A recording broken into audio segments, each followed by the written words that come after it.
सो Radhe Radhe guys, आज हम सीखेंगे प्रिपरेशन ऑफ हेलो एल्केन। तो इससे पहले भी एक वीडियो आएगी, अभी आई नहीं, पहले मैं प्रिपरेशन ऑफ हेलो एल्केन बता रहा हूँ। तो इसमें सबसे पहले जो प्रिपरेशन है वो होगी एल्केन से, प्रिपरेशन ऑफ एल्केन। इसके अंदर एक है हेलोजिनेशन ऑफ एल्केन्स, तो वो इस नाम से भी आ सकता है, हेलोजिनेशन ऑफ एल्केन्स, या फिर कुछ और भी दे सकता है। वो हम जब धीरे धीरे रिएक्शन सीखेंगे उससे पता चल जाएगा हमें। तो प्रिपरेशन ऑफ हेलो एल्केन की सबसे फर्स्ट रिएक्शन है ये वाली, हेलोजिनेशन ऑफ एल्केन। तो मैं एल्केन्स का हेलोजिनेशन करना है। आपके ध्यान में मैंने थोड़ा सा आपको पढ़ाया था कि जो एल्केन होते हैं, एल्केन वे कौन से होते हैं। एल्केन्स होते हैं जो एक कार्बन यानी मैथ, एथ 2 कार्बन और प्रोप 3 कार्बन, ये वाले तो हो गए सारे के सारे alkane. 4 carbon butane, pentane, hexane, heptane, octane, nonane. और हेलोजन क्या होते हैं? हेलोजन होते हैं हमारे जो पेरियोडिक टेबल में 17वां ग्रुप होता है, 17 ग्रुप, जिसमें क्लोरीन, फ्लोरीन, ब्रोमीन, आयोडीन ये सब आते हैं। तो ये फ्लोरीन ऊपर आएगा, फ्लोरीन, क्लोरीन, ब्रोमीन, आयोडीन, ये होते हैं हेलोजन। तो इन हेलोजन यानी कि इन एल्केन और हेलोजन की साथ में रिएक्शन करवानी है। फर्स्ट रिएक्शन यही है। अब जो ये रिएक्शन होगी मैं स्टेप बाय स्टेप बताता हूँ आपको। इसमें सबसे पहले फर्स्ट स्टेप क्या आता है, हम कोई भी एक एल्केन लेंगे अपने पास से। जैसे आप कार्बन फर्स्ट ले लो, कार्बन सेकंड ले लो, या कार्बन थर्ड ले लो। कहने का मतलब मैथेन ले लो, एथेन ले लो, प्रोपेन ले लो, ब्यूटेन ले लो। तो मैं मैथेन लेके शुरुआत करता हूँ, CH4, ये हो गया हमारा मैथेन। मैथेन की रिएक्शन मैं करवा रहा हूँ Cl2 से, 2 क्लोरीन से, ठीक है। सनलाइट की प्रेजेंस में H म्यू, जिसका सिंबल है H म्यू, ये होता है सनलाइट का रिप्रेजेंटेशन होता है H म्यू। तो इसकी प्रेजेंस में, सनलाइट की प्रेजेंस में मैं मैथेन की रिएक्शन क्लोरीन से करवा रहा हूँ। तो उसमें होगा क्या, इसका एक हाइड्रोजन और इसका एक क्लोरीन, ये दोनों साथ में चले जाएंगे, यानी कि अलग निकल जाएंगे। और जब ये अलग निकल जाएंगे तो जब यहाँ पर क्या बचा, कार्बन तो सेम टू सेम है, 4 हाइड्रोजन थे जिसमें से एक निकल चुका है, तो 4 में से एक गया तो बचे 3, और 2 क्लोरीन थे जिसमें से एक चला गया तो बचा 1 क्लोरीन। समझ में आया? मैथेन लिया, मैथेन की रिएक्शन हमने क्लोरीन से करवाई, एक हाइड्रोजन और एक क्लोरीन साथ में चले गए, ठीक है। क्यों गए? क्योंकि हाइड्रोजन होता है पॉजिटिव, क्लोरीन होता है नेगेटिव, ठीक है। यानी कि पॉजिटिव मेटल है और नॉन मेटल है, और मेटल नॉन मेटल की रिएक्शन साथ में होती है। आपने 9th क्लास या 10th क्लास में पढ़ा होगा। तो CH3Cl निकल गया। अब सेकंड स्टेप में हमें क्या करना है, सेकंड स्टेप में जो प्रोडक्ट आपका बना उसको उठा कर लाओ यहाँ पर, ठीक है, और उसकी रिएक्शन फिर से क्लोरीन से करवा दो, ठीक है। Cl2 से करवा दी, किसकी प्रेजेंस में, H म्यू की प्रेजेंस में। जो स्टेप आपने पहली स्टेप में किया कि एक हाइड्रोजन एक क्लोरीन साइड में निकाल दे, ऐसे यहाँ से करो, एक हाइड्रोजन और एक क्लोरीन साइड में निकाल दो, ठीक है। अब बताओ क्या बचा। जब एक हाइड्रोजन चला गया यहाँ से तो कितने बचे यहाँ पे, CH2 भाई सेम था, सेम में से फ़र्क क्या आया, एक हाइड्रोजन चला गया तो 3 की बजाय 2 रहेगी। यहाँ से एक क्लोरीन चला गया, ये रहा, तो 2 की बजाय कितने रहेगी, 1 रहेगी। तो एक क्लोरीन ये वाला और एक यहाँ पर बचा था, तो टोटल कितने हो गए, 2 क्लोरीन हो गए। आई होप समझ में आया होगा। थर्ड स्टेप देखो, फिर से जो प्रोडक्ट आपका बना है उसको उठा कर लाओ, CH2 Cl2, और फिर से 2 क्लोरीन से रिएक्शन करवा दो, H म्यू। फिर क्या करेगा, क्लोरीन अटैक करेगा हाइड्रोजन पे, तो हाइड्रोक्लोराइड निकल गया, हाइड्रोजन क्लोरीन तो हाइड्रोक्लोराइड, ठीक है। तो ये एसिड होता है HCl, तो हाइड्रोक्लोराइड निकल गया। अब यहाँ से फिर से वही बात आई कि अब मुझे यहाँ पर लिखना क्या होगा, प्लस में कार्बन पे कोई अटैक हुआ नहीं, ये तो बच गया। हाइड्रोजन पर अटैक हुआ, हाँ जी हुआ। 2 हाइड्रोजन थे, कितने मर गए, 1, तो कितना बचा, 1 बचा। यहाँ पे 2 क्लोरीन था, यहाँ पे भी 2 क्लोरीन था, टोटल कितने थे, 4 क्लोरीन, और जिसमें से एक बाहर निकल गया, तो 4 क्लोरीन में से एक बाहर निकल गया तो कितने बचे, 3 क्लोरीन। फिर से fourth step and last step. अच्छा ये लास्ट स्टेप क्यों है ये भी बताऊंगा अभी।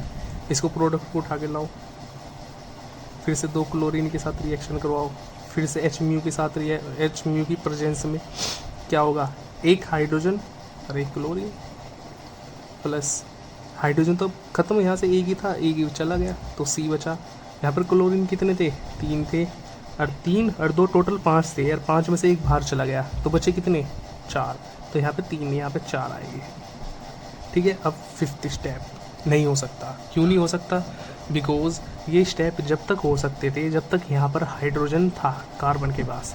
आप देख रहे होगे यहाँ पे 3 हाइड्रोजन थे, हमने स्टेप आगे कंटिन्यू करा। 2 हाइड्रोजन थे, फिर से स्टेप कंटिन्यू हुआ। 1 हाइड्रोजन था, फिर से स्टेप कंटिन्यू हुआ। अब यहाँ पर एक भी हाइड्रोजन नहीं है, तो जब एक भी हाइड्रोजन नहीं है तो फिर क्लोरीन रिएक्शन किसके साथ करेगा? इसलिए ये स्टेप यहीं पे कंप्लीट होता है। तो ये होती है हमारी first reaction, halogenation of alkene. तो अब इसके लिखने के 2 स्टेप है। आप पेपर में या तो ऐसे लिख सकते हैं, स्टेप 1, स्टेप 2, स्टेप 3, स्टेप 4 करके, या फिर एक सिंगल स्टेप में भी ये रिएक्शन दे सकते हैं। मैं कैसे समझाता हूँ ये रिएक्शन, मैं इस तरीके से बताता हूँ। सिंगल स्टेप में हम कैसे लिखेंगे ये वाली रिएक्शन। आपने मैथेन लिया, मैथेन होता है CH4। तो मेरा समझाने का तरीका है, मैं मैथेन की स्ट्रक्चर बनाता हूँ, ये बना दी, ठीक है। आगे से ध्यान रखना, ऐसी होती है मैथेन की स्ट्रक्चर, ये हम करेंगे। प्लस क्लोरीन कितने लेते थे हम? 2। तो मैं 2 क्लोरीन को इस तरीके से लिख रहा हूँ, ठीक है। अब क्या हुआ, जो ये पास पास है, अब जब भी पास पास वाली सीट पे बैठे एक दूसरे को देखा, इन्होंने बातचीत करी, जान पहचान बढ़ी और ये आपस में दोस्त बन गए। तो जब ये दोस्त बन गए तो इनका ग्रुप अलग हो गया दोस्तों का, ठीक है। सनलाइट की प्रेजेंस में क्या हुआ कि चलो भाई अब हम अलग अलग सीट पे नहीं, एक ही सीट पे बैठेंगे। तब ये एक सीट पे बैठने लगे क्योंकि ये दोस्त बन गए। प्लस अब जब ये दोस्त बन गए, यहाँ से और यहाँ से ये जगह तो खाली हो गई, जो बॉक्स है। अब जब ये जगह खाली हो गई तो कार्बन के पास भी एक जगह खाली हो गई और क्लोरीन के पास भी एक जगह खाली हो गई। अब इन्हें भी दोस्त चाहिए, तो जब ये बीच में से हट गए तो क्लोरीन डायरेक्ट आके मिलेगा किससे? कार्बन से मिलेगा। भाई ये तो बॉक्स चला गया यहाँ से, तो क्लोरीन किससे मिलेगा डायरेक्ट जाके? कार्बन से। तो ये मिल गया क्लोरीन, सॉरी कार्बन, H और ये हो गया क्लोरीन, ठीक है। अब अभी भी कार्बन के पास 3 हाइड्रोजन बाकी है, तो फिर से क्या होगा, इसकी रिएक्शन होगी फिर से किसके साथ? क्लोरीन के साथ। करवाओ HMU की प्रेजेंस में। अच्छा, जैसे हम यहाँ पर लिखते थे Cl, अब यहाँ तो जगह थी लिखने के लिए, लेकिन यहाँ पे जगह नहीं है, तो हम क्या करते हैं, इसके जो ये तीर है ना, एरो, इसके नीचे लिख लेते हैं हम +2 क्लोरीन, ठीक है। और जब 2 क्लोरीन लिया तो अब की बार इस क्लोरीन ने क्या करा, अटैक करा इस वाले हाइड्रोजन पे, ठीक है। और ये होती क्या हो गया, माइनस हो गया HCl, ठीक है। जैसे हमने फर्स्ट स्टेप में करा, बस जो फर्स्ट स्टेप में करा वही कंटिन्यू करना है। तो जब HCl निकल गया, बताओ यहाँ पर क्या बचा? इस पे हाइड्रोजन पर, इस हाइड्रोजन पे, इस कार्बन पे कोई अटैक हुआ? नहीं हुआ। तो सेम टू सेम। क्या इस क्लोरीन पे कोई अटैक हुआ? नहीं हुआ जी। अटैक किस पे हुआ? इस पे हुआ। तो ये तो गायब हो गया यहाँ से, क्योंकि हाइड्रोजन क्लोरीन लेके भाग गया। अब जब क्लोरीन हाइड्रोजन को लेके भाग गया तो कितने थे यहाँ पे? 2। एक तो ये भाग गया, तो बचा कौन सा? एक, वो जाके बैठ जाओ ऊपर, तो ये बैठ गया, कंप्लीट। फिर आगे कंटिन्यू करो, क्योंकि अभी भी 2 हाइड्रोजन बाकी है। सनलाइट की प्रेजेंस में 2 क्लोरीन आए और इस क्लोरीन ने क्या करा, आपकी बार यहाँ नहीं है हाइड्रोजन, यहाँ नहीं है, तो ये अटैक करेगा डायरेक्ट इस पर। तो अटैक करने पे क्या हुआ, फिर से हाइड्रोजन क्लोरीन को लेके भाग गया।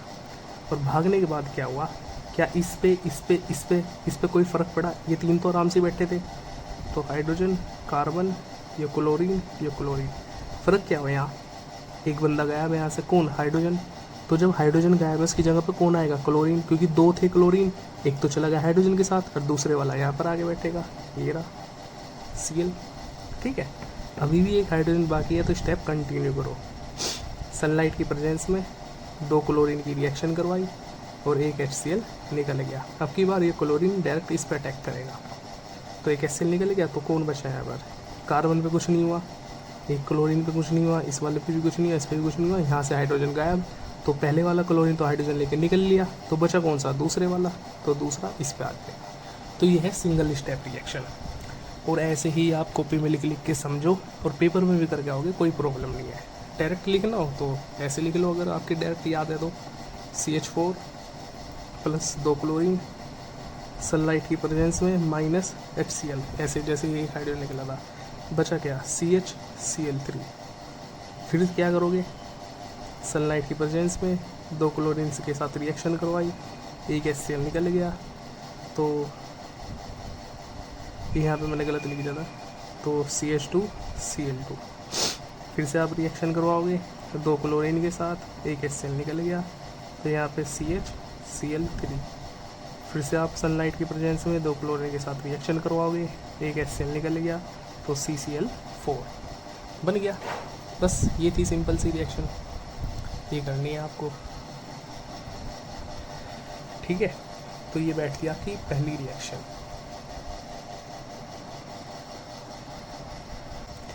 अब इसके बाद हम चलते हैं छोटा सा 2 मैं आपको पॉइंट बताता हूँ जो कि आपके काम आएंगे।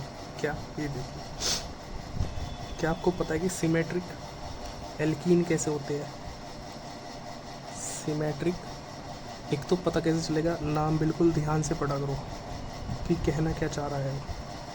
यह है एल्कीन, एल्कीन ईन का मतलब क्या होता है? Double bond. एल का मतलब क्या होता है कि 2 कार्बन 3 कार्बन 4 कार्बन, यानी कि 2 कार्बन है, ये तो हो गया एल्क। और ईन का मतलब है इनके पास डबल बॉन्ड है, ठीक है, ये बात होती है। अब एल्कीन का तो मतलब समझ गए कि 2 कार्बन है उसके साथ डबल बॉन्ड है, लेकिन ये सिमेट्रिक का क्या मतलब है? सिमेट्रिक का मतलब होता है आसान भाषा में हम शक्ल, ठीक है, कि कार्बन जो है, कार्बन के 4 हाथ होते हैं, देखो ये रहा कार्बन 1 2 3 4 हाथ पूरे, फिर ये रहा कार्बन 1 2 3 4 हाथ पूरे, जिसमें से 2 हाथ इनके सज्जे के पार्टनरशिप के हैं। अगर इस पे भी हाइड्रोजन हाइड्रोजन हाइड्रोजन हाइड्रोजन है तो ये होगी सिमेट्रिक एल्कीन, क्योंकि दोनों तरफ हम शक्ल है इस वजह से, यानी कि 2 हाइड्रोजन इस कार्बन के पास है और 2 हाइड्रोजन इस कार्बन के पास है।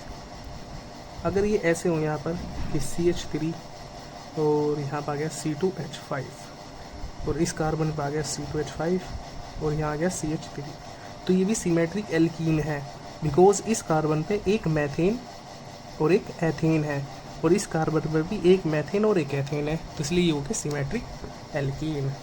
अगर आपको कहे कि अनसिमेट्रिक एल्कीन, अनसिमेट्रिक एल्कीन, तो अनसिमेट्रिक एल्कीन कैसे होते हैं? जो हम शक्ल ना हो वे अनसिमेट्रिक एल्कीन होते हैं। जस्ट इसका उल्टा, एल्कीन का मतलब वही 2 कार्बन के बीच में डबल बॉन्ड, ठीक है। फ़र्क क्या आ गया? फ़र्क ये आ गया कि इस कार्बन पे तो क्या करा, 2 हाइड्रोजन ऐड कर दिए, ठीक है, लेकिन इस कार्बन पर एक हाइड्रोजन और एक मैथेन। अब देखो, इस कार्बन पे 2 हाइड्रोजन, इस कार्बन पे एक हाइड्रोजन एक मैथेन, तो होगी नहीं अलग अलग, इसलिए इनको बोलते हैं अनसिमेट्रिक एल्कीन, ठीक है। या फिर कर लो यहाँ पर 2 मैथेन और यहाँ पर एक एक हाइड्रोजन, तो ये हो गया अनसिमेट्रिक एल्कीन, ठीक है। या फिर ऐसे भी हो सकता है कि 2 कार्बन के साथ डबल बॉन्ड, तो इस पर हो गया CH2 और इस पर CH, एक बॉन्ड CH3, ऐसे भी कर लो कि इस कार्बन पे क्या है, इस कार्बन पे देखो कितनी लंबी चैन है और इस पे सिर्फ 2 हाइड्रोजन है, तो ये भी हो गया अनसिमेट्रिक एल्कीन। ओके, अब सुनो, अब इसके बाद आता है मार्कोनिकोफ का रूल, मार्कोनिकोफ रूल। तो यहीं भी आसान सी भाषा में बता देता हूँ मैं, मार्कोनिकोफ रूल, एक होता है मार्कोनिकोफ रूल और एक होता है एंटी मार्कोनिकोफ रूल। सुनो, मार्कोनिकोफ लो, ठीक है। क्या कहता है मार्कोनिकोफ रूल? ये कहता है, इसको आप रिएक्शन की मदद से समझिए। सपोज करो ये मार्कोनिकोफ का रूल अनसिमेट्रिक और सिमेट्रिक एल्कीन दोनों पे लग सकता है। जैसे कि मैंने रिएक्शन में कोई भी कंपाउंड उठा लिया अपने पास से, यही वाला ले लिया, CH3 CH double bond CH2, ठीक है, और इसके साथ कोई एक बंदा है, ये HBr है, तो आपको पता होगा कि HBr पे पॉजिटिव और इस पे नेगेटिव। तो मार्कोनिकोफ का रूल क्या कहता है? मार्कोनिकोफ का रूल, इस पे एक पॉजिटिव और एक नेगेटिव, यानी कि पोलर मोलिक्यूल्स होते हैं इन पे, HBr पे पोलर मोलिक्यूल्स होते हैं, क्योंकि मेटल है इसलिए पॉजिटिव और ये नॉन मेटल है इसलिए नेगेटिव। तो मार्कोनिकोफ का रूल कहता है कि जो ये पोलर मोलिक्यूल है, ये पोलर मोलिक्यूल है, इसका नेगेटिव पार्ट जो है, नेगेटिव पार्ट वो उस कार्बन पे जाएगा जिस कार्बन पे हाइड्रोजन की संख्या कम होगी। जैसे कि डबल बॉन्ड से 2 कार्बन अटैच है, तो इन दोनों कार्बन पे से कौन से पे HBr आएगा? नेगेटिव वाला पार्ट। ये नेगेटिव वाला पार्ट कौन से पार्ट पे आएगा? ये नेगेटिव वाला पार्ट जो है रेड वाला सर्किल, ये इस कार्बन पे आएगा या इस कार्बन पे आएगा। तो मार्कोनिकोफ का रूल कहता है कि जोन सा भी कार्बन गरीब होगा उसी पे आएगा। अब इन दोनों में से गरीब कौन सा कार्बन है? इस पे तो 2 हाइड्रोजन है और इस पे सिंगल है, तो इनमें से गरीब ये वाला हो गया, तो मार्कोनिकोफ का रूल यही कहता है कि उस कार्बन पे जाएगा जो गरीब होगा, बस और कुछ नहीं कहता मार्कोनिकोफ का रूल, यही कहता है। तो CH3, यहाँ पर CH और यहाँ पर CH2। अब यहाँ तो डबल बॉन्ड थे, ध्यान रखना जब भी कोई बाहर से सदस्य आता है तो इनका बॉन्ड तोड़ देता है, एक बॉन्ड तोड़ देगा, वो टूट के बॉन्ड ये लटक गया दे हाथ इनके, एक बॉन्ड टूट के 2 हिस्से बन गए, एक इसके पास आ गया, एक इसके पास आ गया, ठीक है। अब ये Br किससे मिलने के लिए गया था? CH पे, तो CH से तो मिलने के लिए आया था, तो इसे तो यहाँ बिठा दो, बचा कौन? हाइड्रोजन। तो ये अकेला यहाँ क्या करेगा? ये इससे मिल लेगा, ठीक है। तो ये आ गया यहाँ पे, बस ख़त्म। यही कहता है मार्कोनिकोफ का रूल। और एंटी मार्कोनिकोफ इसका जस्ट उल्टा होता है, यही भी बता देता हूँ मैं छोटा सा, क्या नाम होगा? Anti Markovnikov law. तो एंटी मार्कोनिकोफ लॉ क्या कहता है? यही सेम टू सेम रिएक्शन होगी एंटी मार्कोनिकोफ लॉ की, ये देखिए। तो एंटी मार्कोनिकोफ लॉ कहता है कि CH3 सेम रिएक्शन मैंने उतार ली Br, इस पे पॉजिटिव इस पे नेगेटिव। तो एंटी मार्कोनिकोफ रूल कब लगेगा? ध्यान देना, ये कहता है एंटी मार्कोनिकोफ रूल कि जो इसका ये नेगेटिव वाला पार्ट है पोलर मॉलिक्यूल का, नेगेटिव पार्ट जो है वो उस कार्बन पे जाएगा जिस पर हाइड्रोजन की संख्या ज़्यादा होगी, यानी कि जो कार्बन अमीर होगा एंटी मार्कोनिकोफ उसी के साथ लगेगा नेगेटिव पार्ट। तो मार्कोनिकोफ कहता है कि मॉलिक्यूल का नेगेटिव पार्ट गरीब कार्बन के पास जाएगा, एंटी मार्कोनिकोफ कहता है कि पोलर मॉलिक्यूल का नेगेटिव पार्ट अमीर वाले कार्बन के पास जाएगा। तो फिर क्या हो जाएगा? ये CH3 CH CH2, और मैंने बताया था जब भी कोई बाहर से सदस्य आ रहा है तो ये बॉन्ड टूट जाएगा, टूट के 2 हिस्सों में लटक जाएगा। तो Br किस पे आया था? फर्स्ट वाले कार्बन पे, और बचा हुआ हाइड्रोजन अकेला है तो ये चला जाएगा इस वाले कार्बन पे, ठीक है। ये हो गया पूरा। अब इन दोनों में फ़र्क क्या हुआ? हमें कैसे पता लगेगा कि मार्कोनिकोफ का रूल लगना है या एंटी मार्कोनिकोफ का रूल? तो एक छोटी सी पहचान है, ये एंटी मार्कोनिकोफ का रूल जब लगता है जब पर ऑक्साइड यानी H2O2 पर ऑक्साइड की प्रेजेंस होगी। जब भी पर ऑक्साइड की प्रेजेंस होगी तभी एंटी मार्कोनिकोफ का रूल लगेगा, ठीक है। तो इसे आप ध्यान से समझ लो। अब हम चलते हैं आगे। अब हम नई रिएक्शन करते हैं अपनी। अभी हमने सबसे पहले क्या करा था? ए पार्ट में करा था प्रिपरेशन ऑफ एल्केन। आपकी याद नहीं हो तो मैं दिखा देता हूँ, ये देखिए हमने प्रिपरेशन ऑफ एल्केन में ए पार्ट करा था इसका प्रिपरेशन ऑफ एल्केन, और ए पार्ट के अंदर हमने ये वाली रिएक्शन सीखी थी। फिर हमने थोड़ा सा बेसिक करा, जैसे कि सिमेट्रिक एल्कीन, अनसिमेट्रिक एल्कीन, उसके बाद मार्कोनिकोफ रूल और एंटी मार्कोनिकोफ रूल। उसके बाद अब हम करेंगे बी पार्ट, ठीक है। पहले हमने एल्कीन से बनाना सीखा हेलो एल्केन को, अब हम एल्कीन से बनाना सीखेंगे, यानी कि प्रिपरेशन ऑफ एल्कीन। अब समझ में आया कि ये मैं मार्कोनिकोफ के रूल क्यों सिखा रहा था, क्योंकि मार्कोनिकोफ का रूल कहाँ लगता है? जहाँ पर डबल बॉन्ड यानी एल्कीन होता है, ठीक है। और अब हम एल्कीन से ही सीख रहे हैं। सबसे पहले हम हेलोजन से रिएक्शन करेंगे, ठीक है। रिएक्शन बाय हेलोजन,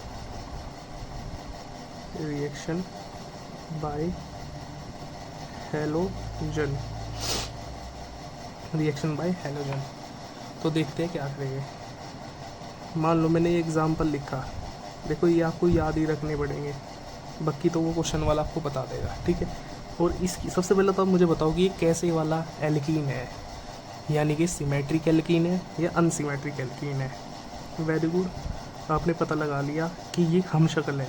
इस कार्बन पे भी 2 हाइड्रोजन है, इस कार्बन पे भी 2 हाइड्रोजन है, तो ये सिमेट्रिक एल्कीन हुए, ठीक है। अब इसकी रिएक्शन मैं करवाता हूँ HBr से। ये बॉन्ड लगाओ या ना लगाओ, खाली HBr लिख दो, एक ही बात है, हमेशा इनकी बॉन्डिंग रहती ही रहती है। अब हाइड्रोजन पे कैसा चार्ज होता है? पॉजिटिव, और Br पे नेगेटिव। अब यहाँ पर कौन सा रूल लगेगा?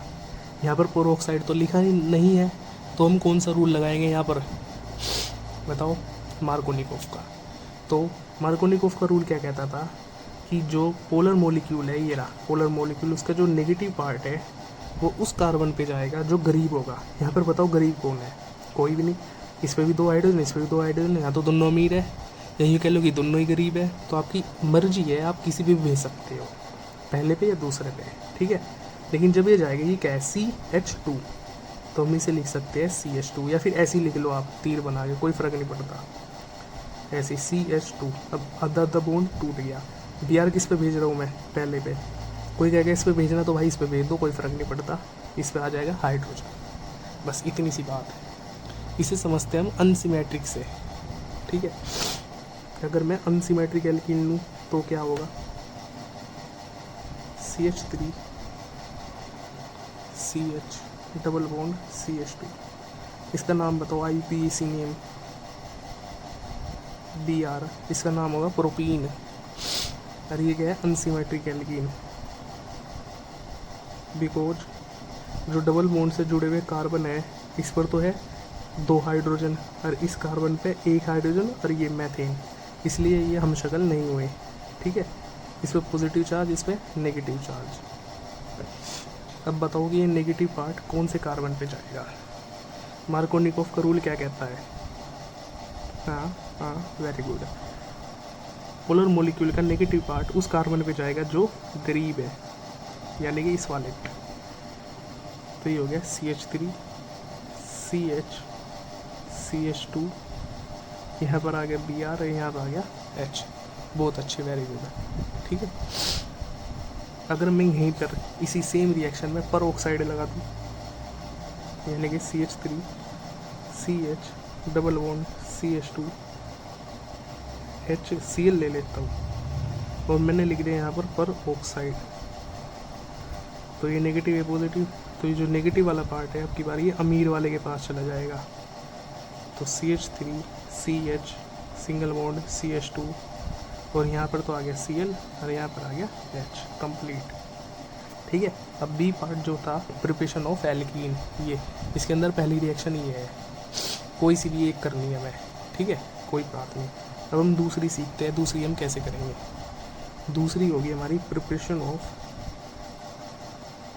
दूसरी हमारी प्रिपरेशन ऑफ, नहीं sorry, preparation to alkyl halide from alcohol. अच्छा, अब ध्यान रखना, इससे पहले वाली वीडियो में मैंने आपको पढ़ाया है एल्काइल हैलाइड कैसे होते हैं, एलिल हैलाइड कैसे होते हैं, और बेंजील हैलाइड कैसे होते हैं, ध्यान रखना। अब देखो, इसी हेडिंग से हमें पता चल रहा है कि इसमें हमें कौन कौन से कंपाउंड लेने हैं। इसने एल्कोहल का, तो एल्कोहल का फॉर्मूला होता है ROH। अब ये R क्या है, मैंने आपको बताया था कि इस R की जगह आप एथेन, मैथेन, प्रोपेन, ब्यूटेन कुछ भी ले सकते हो, ठीक है। और एल्कील हैलाइड होते हैं HX, ठीक है, ये ध्यान रखना, एल्कील हैलाइड। अब X की जगह क्या है, X की जगह होते हैं halogen, fluorine, chlorine, bromine, iodine, ये ले सकते हैं हम, ठीक है।